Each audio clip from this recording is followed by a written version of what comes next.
Thank you so much. It's great to be here in Berlin again. I was here a couple of years ago giving a lecture at the Urban Spree Gallery on a similar thing I'm about to talk about tonight. And tonight we're going to talk about my system of notation and turntablism in general and music notation as it relates to what happened in ancient history, which most of us weren't ever taught. So, I was raised in the Western school system, and in that Western school system, a lot of things in history were left out. And the cool thing is now we're coming into an era of, can you turn my volume up a little bit? Can you turn it up a little bit? A little bit more? A little bit more? Yeah, great. So yeah, now we're coming into an era of information connections where everybody can, connect to each other, whether it's Wikipedia or YouTube, and we can find a lot of the information that we missed. Because when I was raised, as far as music notation, I was taught that there's only one type of music notation. I was taught that the only type of music notation was basically, classical, Western, European music that came out of the monastic monk, tradition of, like the Catholic Church and things like that. But in my research, I found that was totally wrong, and that's totally not the case. And so first, we're gonna go back to Egypt because a lot of, everything usually starts with Europe, but in my research, I found that the oldest known real music notation is really based in the Egyptian notation over here in the upper left-hand corner, and you can see that it's actually a really advanced form of notation. It's totally crazy. When I saw this, it totally blew my mind.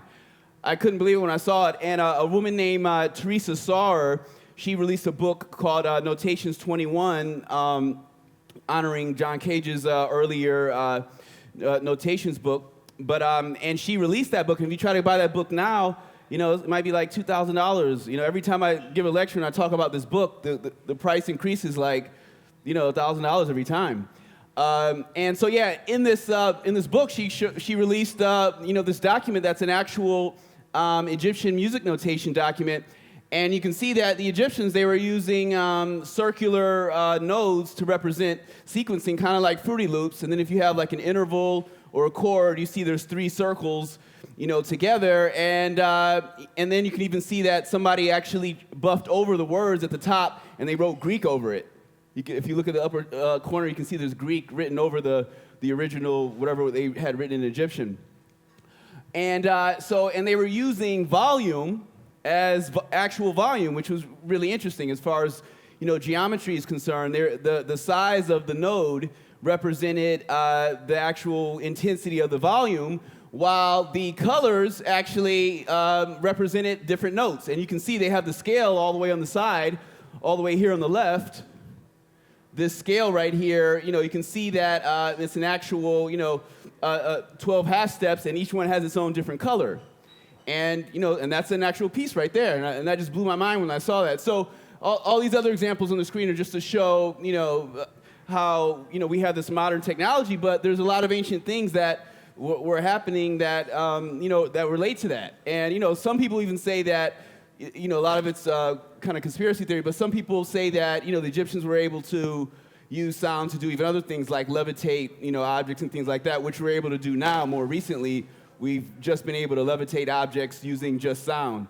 But some people say they were able to use that a long time ago and actually, move the bricks and stuff like that to build pyramids.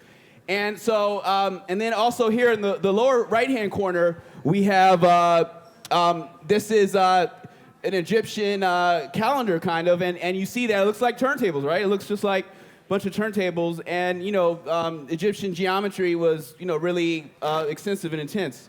And so now we're going to go to the next frame. And what's also important is that if you can see in the upper right-hand corner, that's the original Library of Alexandria that was burned, by Alexander. And, that's just showing the Western, conquest of non, Western notations or information or or anything. All these things were destroyed and hidden and and locked away in a lot of. So you might have the Smithsonian or a lot of different institutions in their basements, kind of like in Indiana Jones and the Lost Ark. There's a lot of stuff we still never even seen. Somebody might pull out a file one day and it'll blow our minds and find that people were doing stuff that we're doing right now. So so under the next.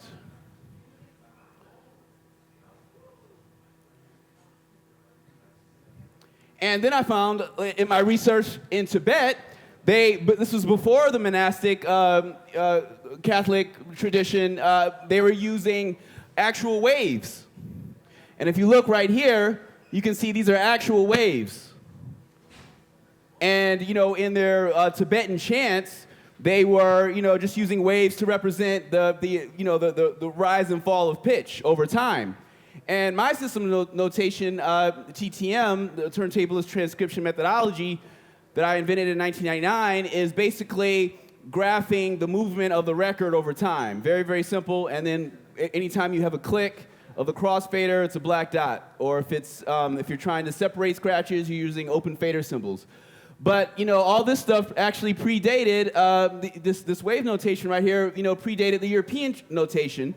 And then what really blew my mind in my research was that if you look right here at the lower left-hand corner, the early European notation actually was more influenced by the actual Tibetan notation. This is the early neumes. They call them neumes before, they call them classical notes or whatever. And these neumes, they look just a lot like TTM. Like, it blew my mind when I saw it. I was like, well, it's just, it looks like some scratches, like some military scratches. Looks like, a stab, like this right here looks like a stab, and I'll do a stab. Right, it looks like a stab, and then like lower down, it looks like some slices and, different types of scratches. So as it evolved, it went from these waves into these, these more square-like nodes. And then it went, into this, and then, what we have today. And now what we have today just totally stagnated, since, using times. And that's what's really amazing. It's great that people like, Alex Sonnenfeld is using S notation to further, expand the vocabulary and take the classical music to a whole new level. Because I think a lot of times within teaching, what happens is they feel like, hey, well, it worked for us, it's going to work for you. But, information and everything is always evolving. And then what ended up happening is that people started using the waves over the letters, and this was early Latin, vocal notation. And it's also very simple, similar to the Russian notations and the area, like the region, the Central Europe, Eastern Europe, Lower Eastern Europe. And the cool thing about this is that you can see that these notations, they were actually doing more complex stuff than a lot of times than you might see a hymns book, right now at these times. And right here in the lower corner, this is some more, the Tibetan notation. And then this is here. This is let's see. It's like that. That's me transcribing, a score, and a Portishead score actually, and by Portishead. So let me see. So the next one, we're gonna go to the next, and this is the same thing where we can see that over time, all these early symbols were called diacritics. We call them diacritics in music notation. And diacritics are just things that can enhance the sound. So like, you have an umlaut and, different symbols with dots and things and slashes and other, each language has its own set of diacritics to help express that thing more easily. So, you might, especially languages like Arabic and, a lot of European languages use a lot of, dots and slashes and things over the letters. Because what's important to note is that language is the first music notation. Because when you see a character and you want to, vocalize that character, you're actually reciting music in a sense. So, I'm not going to really focus on characters and vocal notation, as far as just words and writing, but you can see the influence that they both have on each other. All right, and right here are the Byzantine symbols right here. And in Byzantine music, they still use these symbols. And a lot of this looks, a lot like, this is Dirty Rotten Scoundrels I transcribed by DJ Premier, him scratching over J. Roo's track. And it's like Dirty Rotten Scoundrels. But so, and you can see here's some writing in Latin, and it's got the diacritics over it. And it looks really advanced. It's I never saw anything like this in school. When I had my music class, they're just like, hey, this is what it is. This is what a 16th note looks like. They never told me the history of actual music notation. And that's why I'm bringing it here to you all today. So we're going to just cover music notations that are pre-20th century, before the 20th century, because once the 20th century hit, there's so many amazing musical notation styles that came out.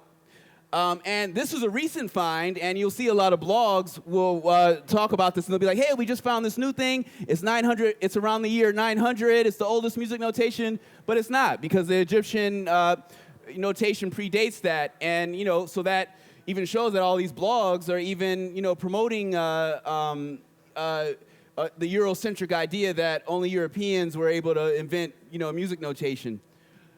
But this is an amazing find, because this is really old, and this even looks, it looks a lot like TTM. It looks a lot like what Alex is doing with S notation. It's really amazing that this find. So this is from the year 900. Next, now we're going to talk about just circular notation in general. In my research, I found that ancient cultures in ancient times, they were using astrology and geometry, and everything was overlapped. With their religion and all those things, calendars and timekeeping devices were some of the first, references of cycles and loops and using a circular loop. So right here on the left, we have a calendar with different gods around on the calendar. But this is an actual calendar that's influenced our 12-month calendar. It was actually a 12-sided calendar, and and this is the new Library of Alexandria that kind of resembles that, which is kind of interesting. So, and right here at the bottom, this is a game, a West African game called Mancala, and it's kind of a sequencing type of a thing. It looks like a sequencer from far away, but it's just a game using beads or different types of things. Great, yeah, the volume, that's great. So next we'll move on.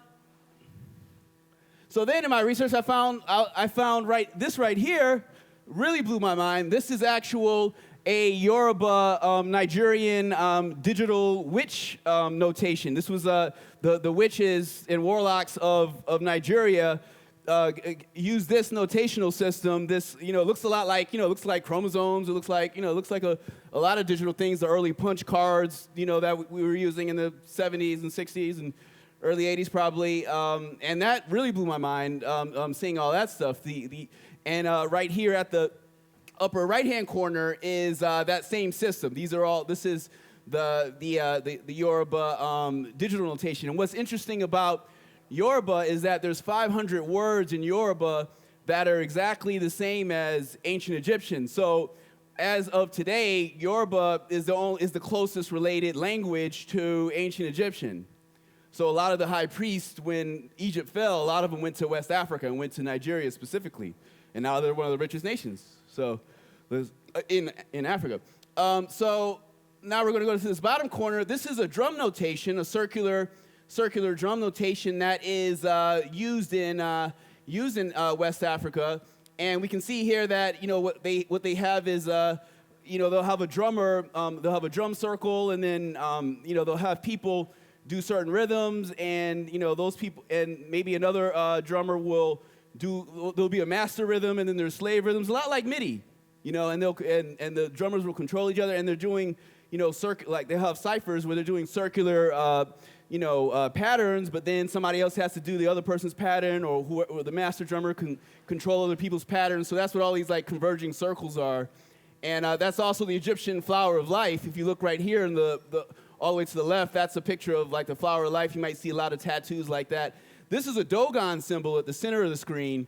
And that's, in Mali, the Dogon tribe, and they're known for their, use of astrology, and they were able to see a lot of things that they're just finding now, and modern science doesn't know really how they figured out a lot of those things. But this is some of their notations, and you can see it looks a lot like, some TTM stuff. Above right here, this is also their Dogon notations. That a person who went and studied with them, they're reciting what the Dogons were doing. And this is, Mansa Musa, one of the richest men in history, or people say he was the richest man in history. And I was just putting that there to show, the splendor of the time, and then, all the lines and all that stuff, the angles and everything. So mathematics has always been a part of, ancient human forms of communication. Now, this right here, this whole section right there, we see a lot of symbols that are, these are the Akan graphic system. And this is also an African system. They had their own stock market where they were actually using, symbols to say like, oh, the rise and fall of gold or whatever type of commodities that they were locally trading in their markets and whatnot. So that just really blew my mind when I saw that. Like, you just assume like, hey, stock market, all that stuff is a new thing. But, they've been, who knows how long they've been doing this. But, people just, there's a lot of old writings. These are some, this is like Congolese script. It just looks so amazing. It's just all based on, it looks kind of like Arabic, but it's a lot different. It looks, it's just all based on waves. And on the note of waves, the main thing that distinguishes my system, TTM, versus the standard Western style of notation is that, it's kind of similar to quantum mechanics, where you have particles and you have waves. I'm using waves to represent, music, whereas, classic notation is just using a sound, using a particle, like just a symbol, symbolic notation to represent a sound. So you see a symbol, and that symbol is representing a eighth note. But the thing is that there can be limitations to that.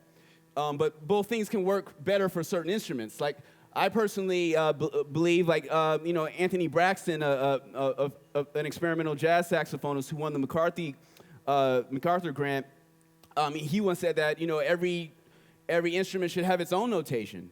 Like, trombones should have their own notation if you're doing slides, and why are they using the exact same notation as a as a piano or as a trumpet? Like, there should be trumpet notations that are based on, having just 3 buttons or whatever. So we're just at the, forefront of all that, and it's just great to see so many different types of notations out there. Let's see. Now we're going to go into the next. And this is more Dogon mathematics right here. This was what I was talking about before. The Dogons were able to prove the existence of the star Sirius, of one of the hidden stars. And even before scientists were able to, do that recently, like they just recently found it. And these are some other West African systems. And this is just to show you too, like we see right here, the Hebrew. The Star of David is also, an ancient, thing that parallels with a lot of cultures. So we'll get into that a little bit later. Right here we see, this is a circular system once again. And that kind of led me to when I created what I call a Bpm Protractor. And what this is right here, if any of y'all want to come up later and check this out, I created this so that you can find the BPM of a record without using a BPM counter, just by measuring the distance between one beat. So if one beat is 20 degrees, that's going to be 100 beats per minute. And that's what, like DJ Swamp, when he first started releasing the no-skip technology, or some people call it skipless, skip-proof. And, then, Dirt Style, came in and just, and totally refined it. And now we've got, so many amazing labels like Cut and Paste and whatnot that are, making skip-proof records. And so I'll play a skip-proof record for people who don't know what I'm talking about. This is the Sequel of the Y record. And when I bought this, years ago, I was just, it totally blew my mind. And with skip-proof records, if you move the needle, it'll still stay on beat. So I'll show you an example of that for people that aren't familiar.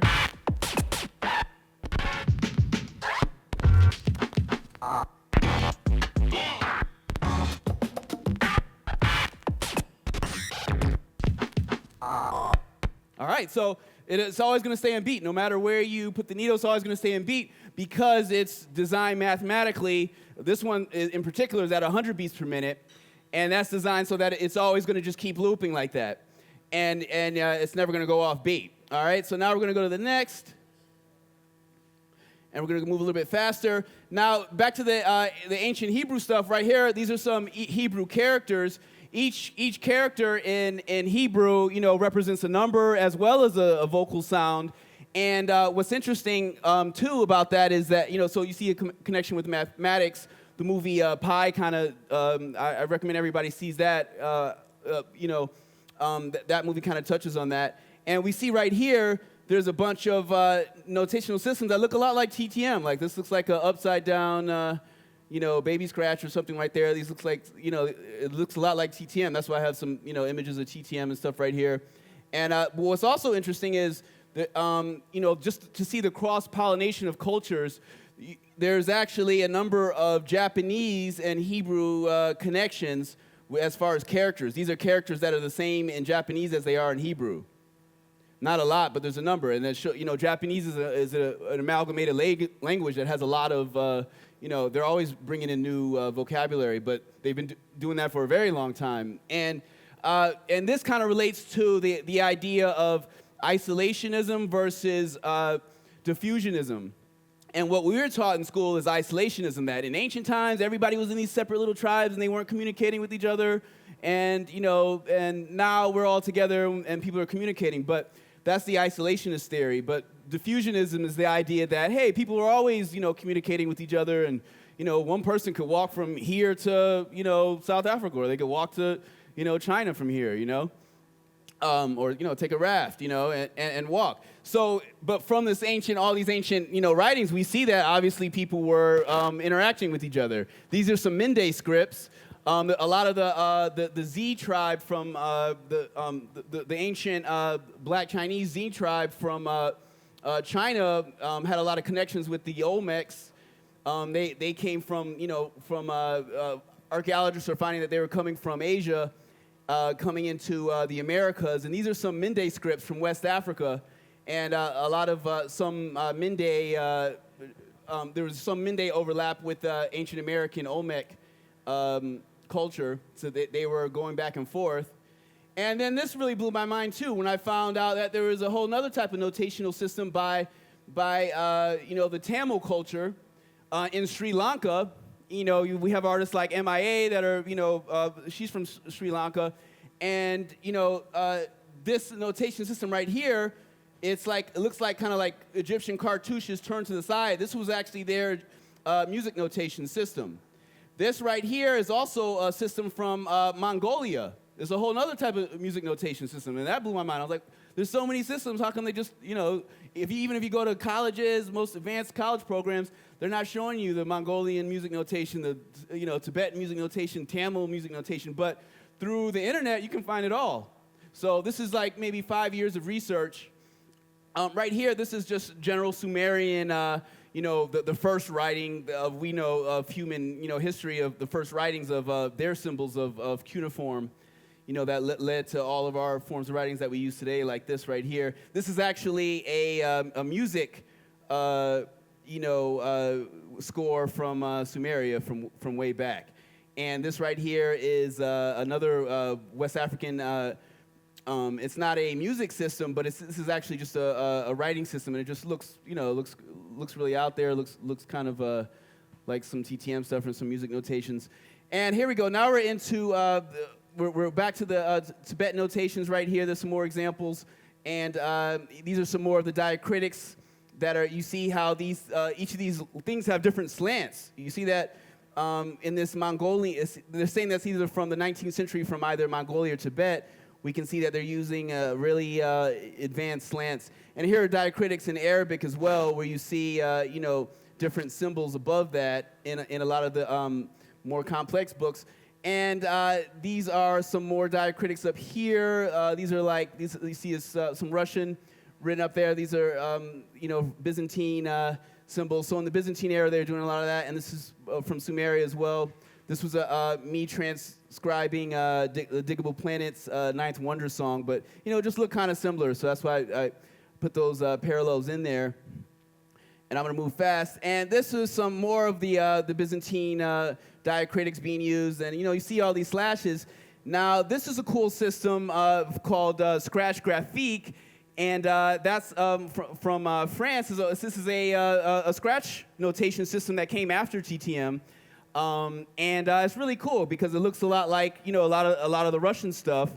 And let me give that DJ the credit. What his name is? His name is Bert. It's from Bert. He created that. And yeah, we'll move on to next.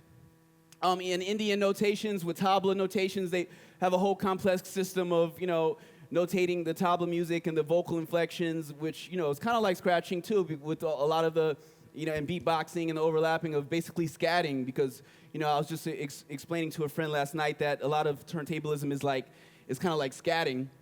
So now we're going to move really fast. We got a couple minutes left. And yeah, we see Japanese systems right here. These are cool systems, but this is just more structural. More character-based.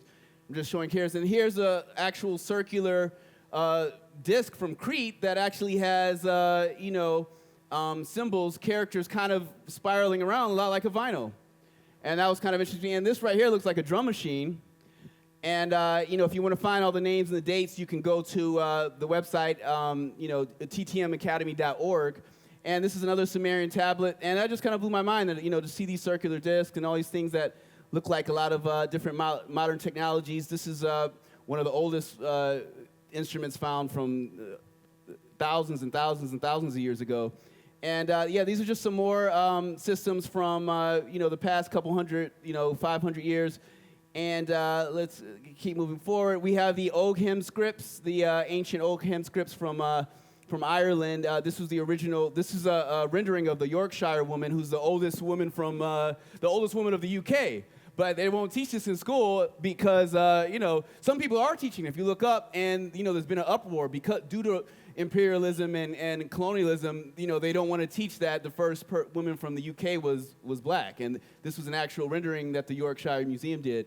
And there's some more of the digital notation, but this was all pre-Celtic. The Igbo and the Ogham, so the Ogham scripts are the early, the Irish stuff, or the stuff from that area, but it relates exactly to a lot of the Igbo scripts that were West African scripts that were before that. And we'll fly through these. These are just maps and star charts, different cultures, the Asian star charts, the I Ching, and also constellations. Us being able to see, the difference between constellations. These constellations look a lot like scratch notation, as you can see over to the left, the Great Dipper, that Asian star chart. And we keep moving on. And up in the upper left-hand corner is the Navajo weather notation system. They would write down the weathers, and they would do rain dances, and they'd have symbols, kind of like our modern meteorology, symbols you see on your phone, where it's a rainy day, a sunny day. They were doing all those things, and and that was somebody that wrote it down in the 1900s. And then at the bottom left-hand corner is Adam's calendar from South Africa, which is really, really old. I can't even remember the dates in that, but that's super old. This is just more, geometric of things that are going on. And, we see pyramids and shapes. At the upper left-hand corner is a Quaker, an old American Quaker music notation, European immigrants, religious immigrants that came to the U.S. And here we see this was different cultures' view of parallel dimensions, and the Egyptian view versus, some European views. And parallel dimensions kind of relates to the idea of, tracks that are existing on their own, but, with the no-skip record, that are parallel to each other, but, they're existing and they're not really affecting each other, whereas a general song is something that's, one thing that's strung together. All right, and these are just examples. right here is a Roman, actually. It's an ancient Latin Roman. It looks like a mixer. It looks just like a mixer, but it's an abacus. It's an ancient Roman abacus. Abacuses have been used throughout history. This was the instrument they found in South America. They don't even know what it was for.